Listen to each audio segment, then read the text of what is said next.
Oh, it's gonna be a fun day today.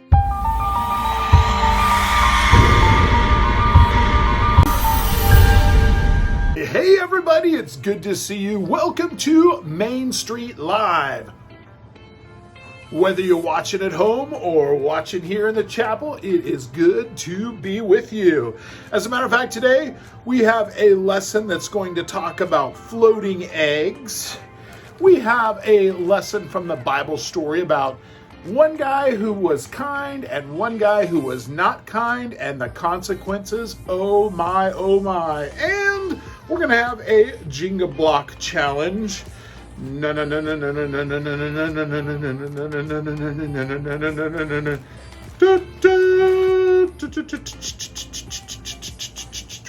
look at that. Well, that's coming up after our Bible lesson. But before we do, I wanted to talk to you a little bit about kindness. What's kindness? Is that just like being nice? Is that pretty much it? Just be nice. You're kind. Well, believe it or not, we're actually commanded to be kind. So before I get into the commands, I'm going to tell you what it means. Ultimately, it's like being nice. It's being sacrificial. It's putting others ahead of yourself. It's not expecting something in return.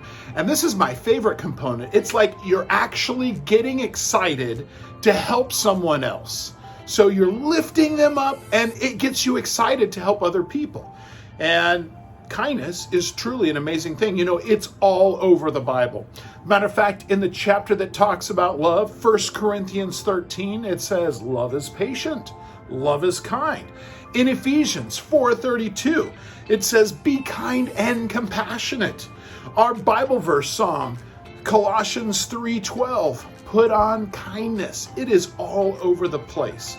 So we have a choice. We have a choice to do what's right, to not do what's right, but we are commanded to be kind. Be ye kind. Well, I mentioned we'd have a floating egg. So, excuse me, I want to give you an illustration of a floating egg. Now, this is really cool because you can do it at home. Now, you'll have to ask your mom and dad because it does utilize a whole lot of salt. So say, hey, mom and dad, I need a raw egg. Can we do a cool experiment I saw at church? It's on kindness. You see, what happens is when you add salt to water, it becomes thicker and thicker and thicker, and eventually the thick water, per se, makes the egg float. Now, I've already added some salt because it pretty much takes a whole canister depending on how big your item is. But check this out. And why do I say this represents kindness? Well, it's little things that lift people up. Just little things that lift people up. Your brother, you're going in to get yourself a drink of water, and you're like, he probably wants a drink of water too. Wouldn't it be nice if I did that for him?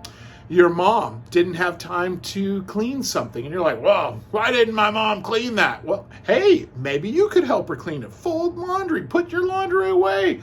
All those things are acts of kindness, unless you have to be told over and over and over. Well, as you can see, the egg is starting to come up. Ooh, that's fancy. I don't know if you can tell. It's like floating in the middle.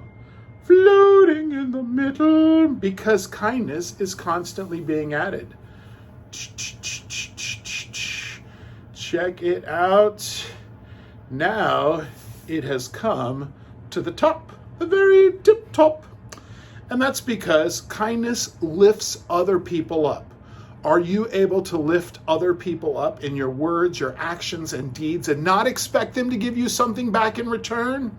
Well, in today's Bible story, we're going to hear about a man who was given much kindness. And you know what he did? He took that kindness and just kind of wadded it up and threw it on the ground. And oh my, there was a consequence that he did not foresee coming.